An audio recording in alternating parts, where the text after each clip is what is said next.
జై శ్రీరామ్ అంతా రామమయం. ఇవాళే అయోధ్య బాలరాముడి ప్రాణప్రతిష్ఠ. ఢిల్లీ చేరుకున్న రాజకీయ సినీ ప్రముఖులు.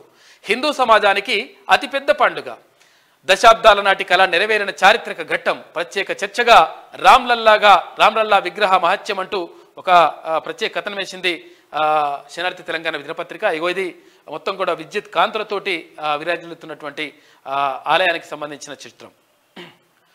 అయోధ్య ఇది ఒక పేరు కాదు, హిందువుల ప్రతీకకు మారుపేరుగా నిలిచేలా తయారయ్యింది. దశాబ్దాలుగా సాగిన బాబ్రీ మసీదు రామాలయానికి సంబంధించిన కేసులో సుప్రీంకోర్టు కీలక తీర్పు ఇవ్వడంతో ఈ సమస్యకు పరిష్కారం దొరికింది. దీంతో అయోధ్యలోని రామ మందిరం నిర్మాణం 1800 కోట్ల రూపాయలతో 2.77 ఎకరాల స్థలంలో చేపట్టారు. తాజాగా సోమవారం అయోధ్యలోని రామ మందిరం ప్రారంభం సందర్భంగా దేశవ్యాప్తంగా పెద్ద పండుగ వాతావరణం నెలకొంది.